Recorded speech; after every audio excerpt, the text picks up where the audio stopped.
Assalomu alaykum. Ismim Ashirmetova Mahsuma Ahrarovna, Apko akademiyasi va Ixlos School korxonalarining rahbari hisoblanaman. Bugun sizlar bilan biznesni eng asosiy nuqtasi, ya'ni zararsizlik nuqtasi haqida gaplashamiz. Har bitta biznes boshlanishidan oldin tadbirkorlar, biznesmenlar ahamiyat beradigan va chizib oladigan nuqta bu aynan zararsizlik nuqtasi bo'ladi va bugungi darsimizda uni amaliy bir misolda tushuntirib berishga harakat qilaman. Zararsizlik nuqtasini men bugun o'quv markazi misolida tushuntirib beraman, lekin bu har qanaqa faoliyatga to'g'ri keladigan, har qanaqa faoliyatda bu nuqtani hisoblab olishingiz mumkin bo'ladi. Buning uchun biz birinchi bo'lib doimiy xarajatlar, o'zgaruvchan xarajatlar va tovar yoki xizmatimizni narxini bilib olishimiz kerak bo'ladi. Zararsizlik nuqtasini eng ahamiyatli jihati aynan shu nuqtaga kelganingizdan boshlab sizni korxonangiz foyda ko'rishni boshlashini bilib olasiz. Ya'ni agar bir o'quv markazi yoki bo'lmasa ishlab chiqarish korxonasi bo'lsa, xuddiki biz bu faoliyatni yaxshi olib boradigan, hisob raqamimizda pullar foydaga chiqayotgandek ko'rinamiz. Lekin aynan nechta sotuvdan keyin yoki nechta xizmat ko'rsatgandan keyin sizni korxonangiz foydaga chiqishini mana shu nuqta belgilab beradi. Ko'pincha daromadlarimiz xarajatlarga teng bo'lib qoladi va korxonani o'sish nuqtasi qayerdan boshlaganini bilmaymiz, kelayotgan pullarni xarajatlarga taqsimlab beramiz va shuni nomini biznes deb ataymiz. Zararsizlik nuqtasini ahamiyatli tarafi bu daromadlarimizni xarajatlarga taqsimlagandan keyin foyda qolishi kerak. Va qachon biz foydaga chiqayotganimizni bilib olish aynan shu nuqtadan boshlanadi. Ko'pchilik biznes yuritganda daromad topayotganda, pullari ko'p tuyilganda, oborotdagi pul aylanmalari ularni xursand qiladi. Lekin xarajatlarga taqsimlab berganda, oylik berganda, arenda berganda va boshqa xarajatlarga berganda foyda nolga tushib qoladi. Shunda shunaqa biznes yuritayotganlar zo'r biznes qilaman deb o'ylasa, xato qiladi. Biznesni birinchi bo'lib mana shu nuqtani topib olishdan boshlash kerak. Ya'ni qancha sotganimda men doimiy umumiy xarajatlarimni qoplayman, keyingi sotishim menga foyda olib kelayotgan produkt yoki xizmat bo'lishini tushunib olish kerak. Endi buni amaliyotda realniy firmada o'quv markazlari misolida tushuntirib berishga harakat qilaman.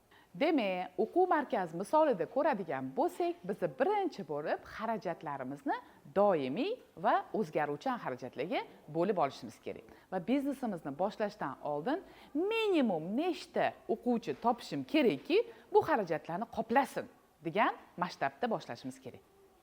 Doimiy yoki o'zgarmas xarajatlarga sotuv bilan bog'liq bo'lmagan, sotuv bo'ladimi, bo'lmaydimi bu xarajatlarni qilishingiz kerak bo'lgan xarajatlar. Eng asosiy hozirgi kunda o'zgarmas xarajat bu arenda, ijara. Bu arenda, ijara yoki administrativ xodimlarga, buxgalteringizga, direktoringizga, boshqaruvchingizga to'lashingiz kerak bo'lgan fiksa belgilangan oyliklar ham o'zgarmas xarajatlar. Ular hech ham bog'liq emas, sotuv bo'ladimi, bo'lmaydimi? Agar mabodo sotuv bo'lmasa ham bu xarajatlarni qoplashingiz kerak bo'ladi. Endi o'zgaruvchan xarajatlarga kelamiz. O'zgaruvchan xarajatlar bu sotuv bilan bog'liq bo'lgan xarajatlar, mijoz bilan bog'liq bo'lgan xarajatlar.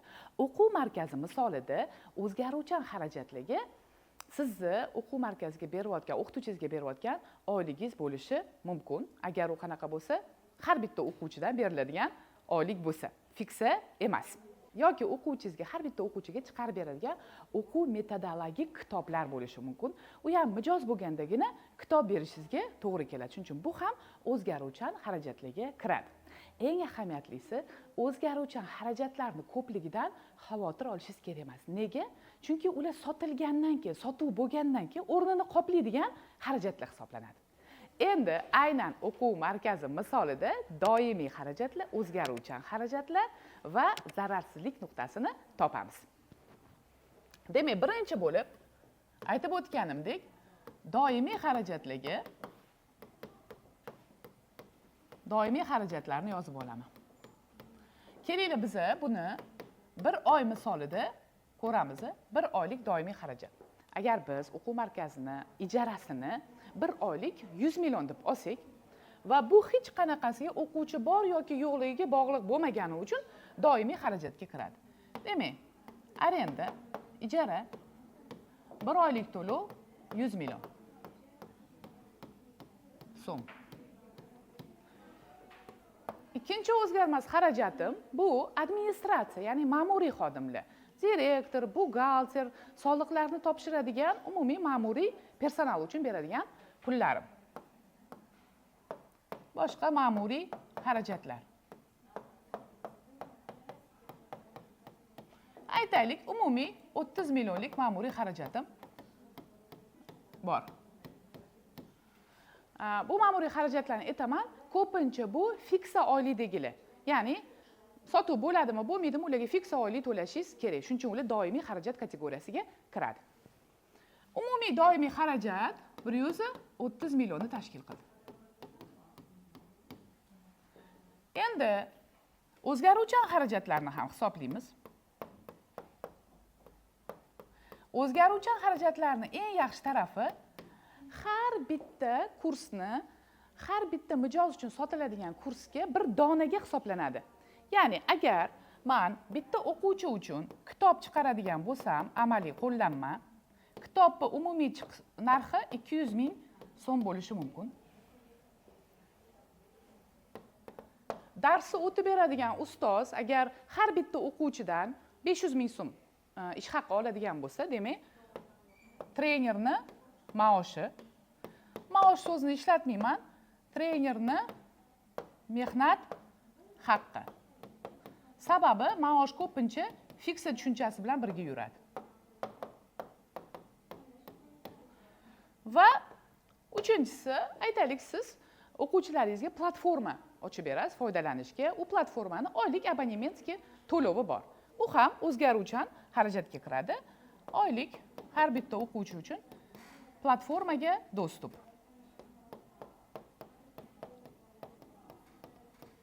Aytaylik, u ham platformaga 300 ming so'm dostupi bo'lsa.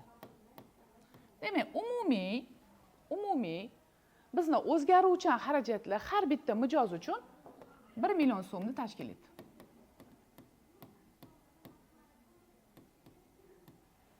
Endi asosiy qismga kelamiz. Qanaqa topamiz точка безубыточности, ya'ni zararsizlik nuqtasini. Uni formulasi zararsizlik nuqtasi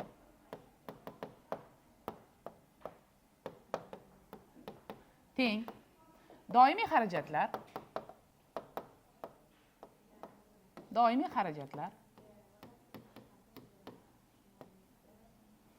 produkt narxi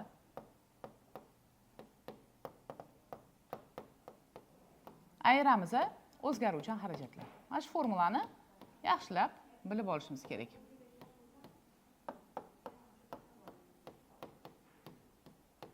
O'zgaruvchan xarajatlar. Doimiy xarajatlar, produkt narxi va minus har biriga ketadigan o'zgaruvchan xarajatlar. Keling, endi hozirgi o'quv markazimiz misolida zararsizlik nuqtasi nechta o'quvchi ekanligini bilib olamiz. Buning uchun doimiy xarajatlarimiz umumiy, ya'ni doimiy xarajat bildinglar, mana 130 million. Shu 130 millionni yozamiz. 130 million. Produkt narxi muhim. Hozirda har bitta o'quv markazini, ya'ni bir oylik kursimizning narxi 2 million so'm deb olsak, kursimizning narxi mana bu yerga yoziladi, produkt narxiga 2 million. Ayiramiz o'zgaruvchan xarajatlarimiz. Uni ham hisobladik. Mana 1 million har bitta o'quvchiga o'zgaruvchan xarajatim keladi. Hisoblasak, 130 millionni 1 millionga bo'lsak, 130 raqami chiqadi. Nima bu? 130 ta o'quvchidan keyin bizning o'quv markazimiz foydaga kirishni boshlaydi. Zararsizlik nuqtasi birinchi bo'lib strategiya qiladiganinglar o'quv markaziga 130 ta shu oy uchun o'quvchi yig'ishdan boshlanadi. 10 ta emas, 20 ta emas, 30 ta emas, 130 ta. 130 birinchi o'quvchida korxona 1 million so'mga foydaga kirishni boshlaydi. Agar bu oyda 150 ta o'quvchi yiqqan bo'lsa, korxonada o'z-o'zidan 20 million so'm foyda bo'ladi. Agar 120 ta o'quvchi yiqqan bo'lsak, minus 10 million zararda bo'lgan bo'lamiz. Zararsizlik nuqtasi formulasida eng ahamiyat berishingiz kerak bo'lgan nuqta doimiy xarajatlar minimum bo'lishi. Doimiy xarajatlarni nolga yaqinlashtirib borishingiz kerak. O'zgaruvchan xarajatlar esa uni ham aslida minimumga olib borish, optimallashtirish kerak, lekin o'zgaruvchan xarajatlarda juda ham katta xatar yo'q. Nega? U produkt narxi bilan baribir qoplanib ketadi. Shuning uchun ham ko'pincha doimiy xarajatlari minimum yoki nol bo'lgan biznes turlari birdaniga yaxshi startap olishadi va juda ham tez rivojlanib borishadi.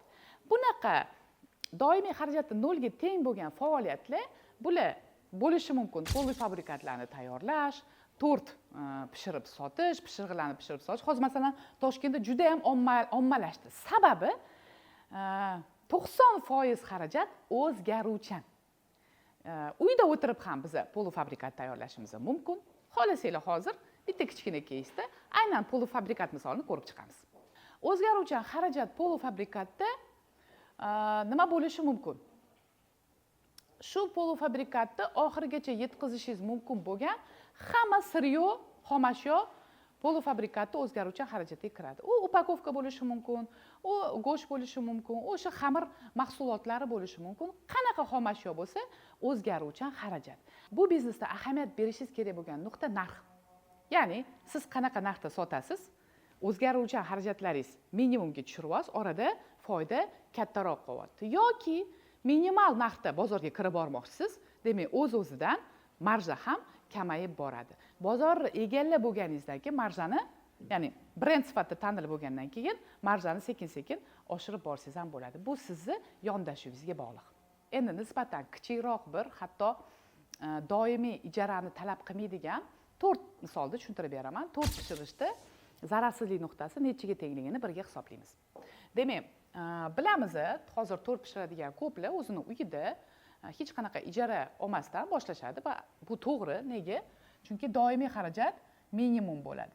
Agar bizda ijara bo'lmasa, agar bizda ijara yo'q bo'lsa, bizda nima? Kommunal to'lovlar bo'lishi mumkin. Kommunal to'lovlar ham. Aslida bu kommunal to'lovni ham o'zgaruvchanga kiritishi mumkin, lekin obrazni 500 ming deb ishlatasizmi, ishlatmaysizmi, shu kommunal to'lovni qoplashim kerak degan doimiy xarajatlar kategoriyasiga kirgizdik. Endi ikkinchisi bu nima edi? O'zgaruvchan xarajatlar.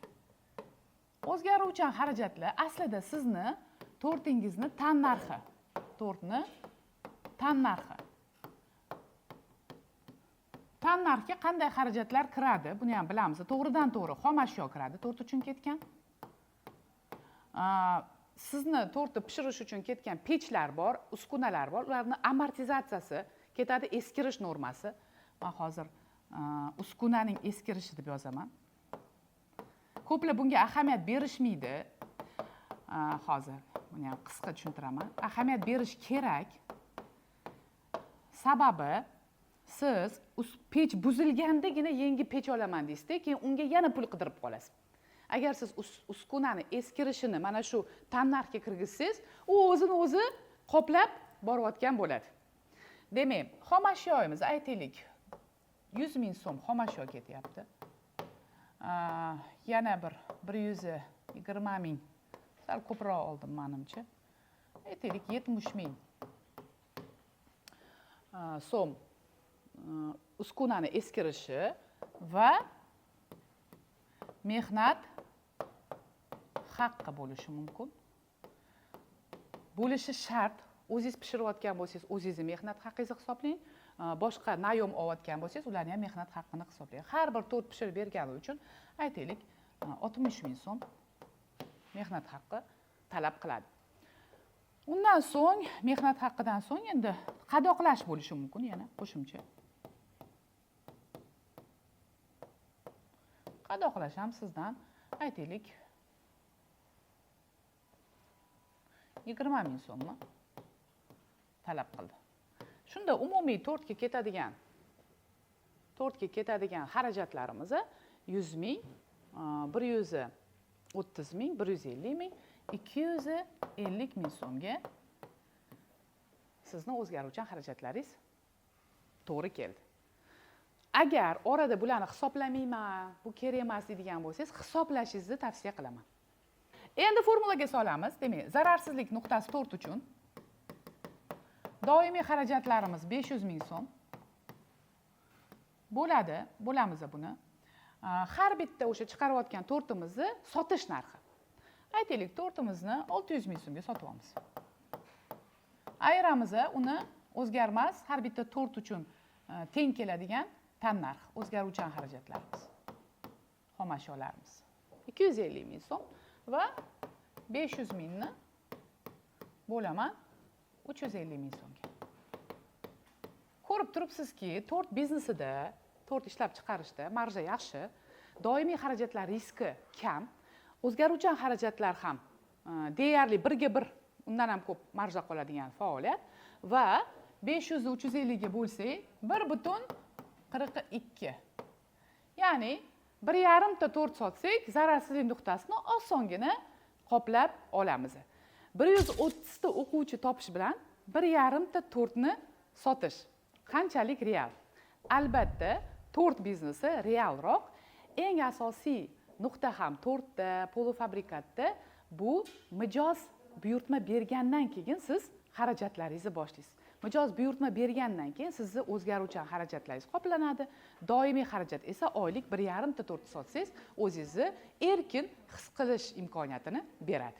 Xulosa qilib aytadigan bo'lsam, mavzuyimizning eng asosiysi bu sizni biznesingizda zararsizlik nuqtangizni topish, doimiy va o'zgaruvchan xarajatlarga bo'lib olish va zararsizlik nuqtasini qoplaganingizdan keyin foydaga chiqayotganingizni tahlil qilib borish. Mana shu nuqtada qurilgan biznes davomiyligi kafolatlanadi. Siz har doim nimada foyda, nimada zararda ekanligingizni bilib turasiz har bitta sotishdan. Agar bugungi video sizlarga yoqqan bo'lsa, foydali bo'lgan bo'lsa, yengillik o'rgangan bo'lsangiz, albatta YouTube kanalimga obuna bo'lib qo'ying, like bosib qo'ying va bundan keyin biznes haqida, moliya haqidagi videolarimni kutib qoling.